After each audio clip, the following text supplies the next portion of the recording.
CSR. Now, the corporations are being criticized. Criticized for what?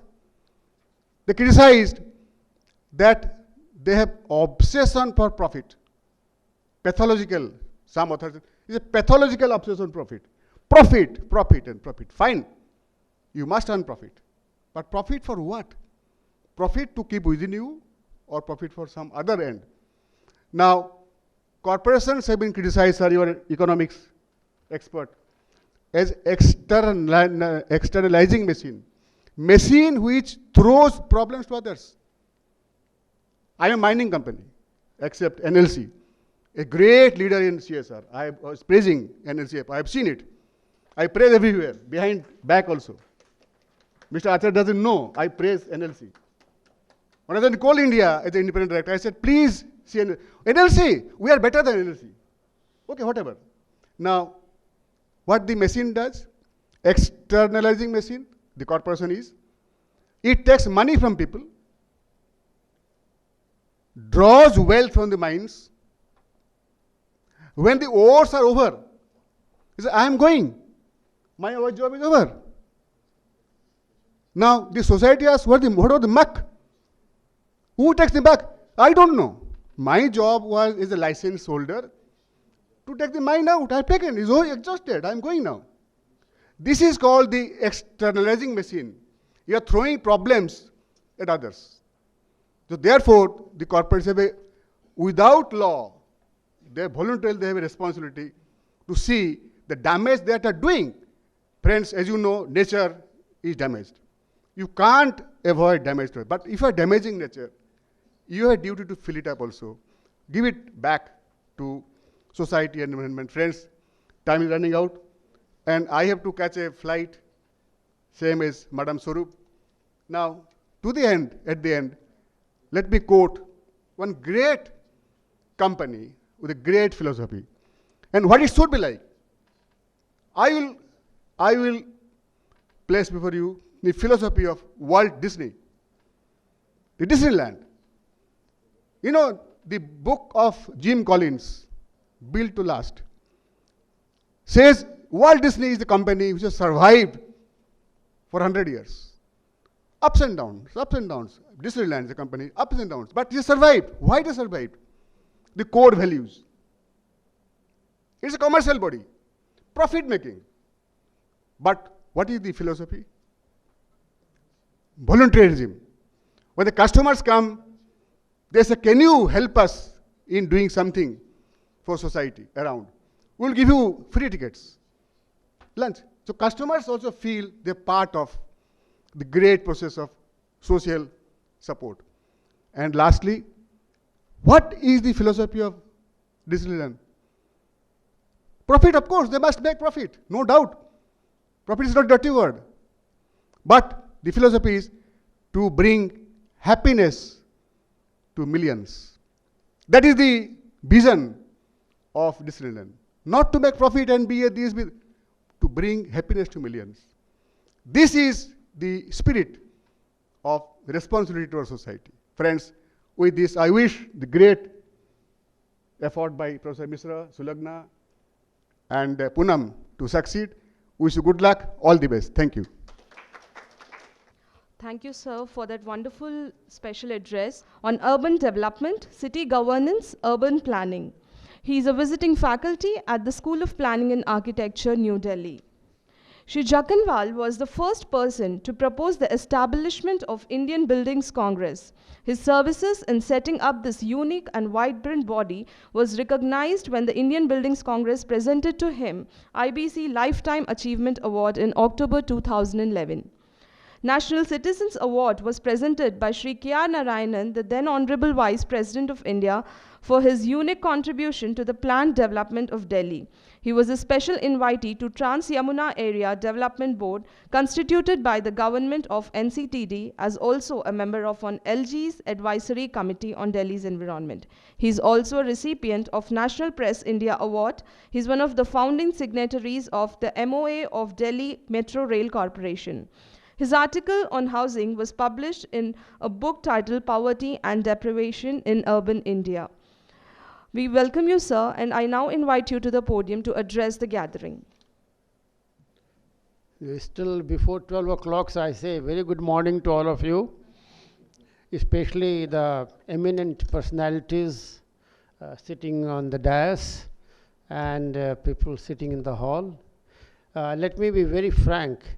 I was slated for speaking tomorrow as a panelist in the forenoon and then something in the valedictory session. So I'm just here to say a very good word of thanks to all the organizers who invited me. Say, let me be a part of the inaugural function. Let me have a feel of the Congress, so to say, as to what is going to follow in the next 48 hours. So that was the main purpose of coming here.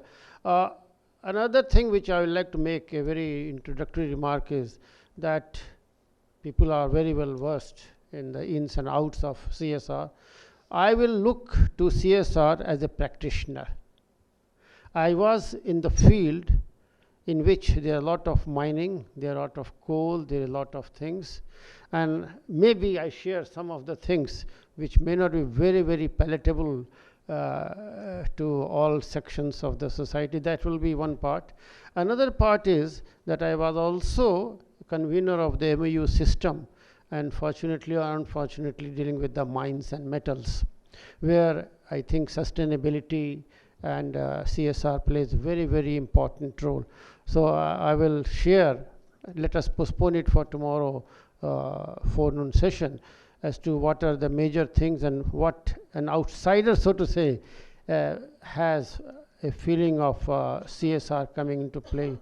But I fully agree with the points made by my very eminent colleague, Mr. Dr. Rath, about the challenges and the point he made, and I think the very, very pertinent point, that whether making it a mandatory is a positive issue or a negative issue. Things can this way or that way, one can be argued. And there are people in India itself, a very great industrialist, both in the IT sector as well as in the steel giant, who have not taken this mandatory verdict very, very, happily. But there are other people who say, at least something has been done. We have brought it, as you say, India is the first country to mandate CSR. So these are the issues we shall discuss. But one thing is there, I believe one aspect which has to be discussed in the Congress is the global anxiety on giving a higher pedestal to CSR.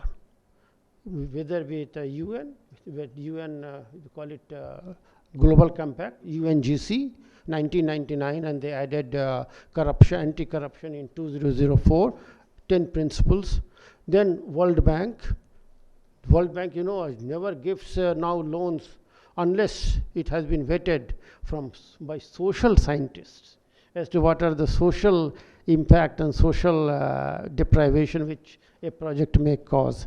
So one willy-nilly, each country will now has to adopt a framework in which there is a lot of investment from outside global, and if they have to invite investment, they will have to show to the world that yes, we are here and we follow certain rules, we follow certain norms which have been given by the world community, either be UN or the World Bank, and so on and so forth. So I think at this point of time I should stop and see what can follow tomorrow. Thank you very much. Thank you so much, sir. Now I invite Professor Sai Kumar to address the gathering. A very good morning, distinguished dignitaries on the dais, off the dais, my senior faculty colleagues, invitees, and the participants of this two-day Congress, and friends from media. It gives me immense pleasure to be part of this activity. Social responsibility is everyone's job. Why we talk about only corporate, I don't understand. CSR has become a buzzword, everybody talks about it. How much we are implementing, we need to look at it. Probably these two-day Congress will talk about those details. Are we talking about responsiveness or responsibility is what we need to debate. My view is responsiveness with responsibility is the need of the hour. CSR, I put in my own ways. Generally, people talk about corporate social responsibility. I would say corporate sustainability responsibility, you need to look at it. I think one of the speakers has stressed on that point. You need to look at sustainability. Or corporate societal responsibility is what you need to look at it. Or the other way, look at it in lighter vein, I think probably they want to corporate solutions, they want to redefine and say, yes, we are making things.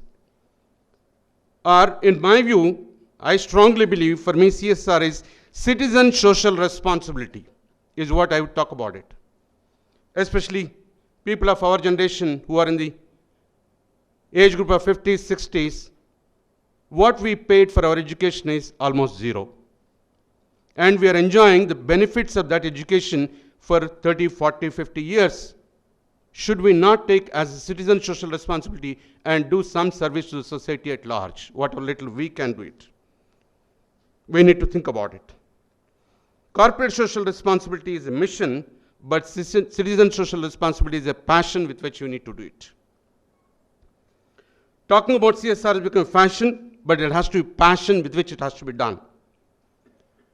Are we talking about CSR for undeserved or underserved is a question mark. We should be spending more time and other resources on healthcare, but unfortunately we seem to be spending more on Medicare and wealth care. When people talk about CSR, we built a hospital. I said, what is it? You want me to fall sick, then you'll talk about CSR? Why not we think about healthcare and build a yoga center, meditation center, or a jogging track, rather than making people to fall sick? Then I'll say, I come forward and I'll do CSR and build a hospital for you. I want you people to debate and discuss these 2 days. The other, I think one of the distinguished speakers talked about it, we take photographs for CSR. Are we performers or pretenders of CSR to get the credits in MOU? Because I thought only in academic world my students talk about credits, marks, percentages, and so on, but here also it seems to be talking about it. I am quite confident this Congress would provide a platform to introspect, retrospect, and prospect on CSR. For CSR to start with a vision and stay with a mission and work with passion is what we need to do it.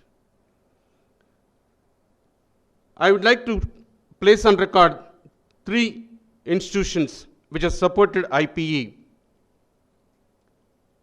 Through CSR, what we enjoying benefits at IPE is the ONGC has set up Subir Rahat Chair on corporate governance here. They come forward to support the cause of education and do further research and come out with new activities.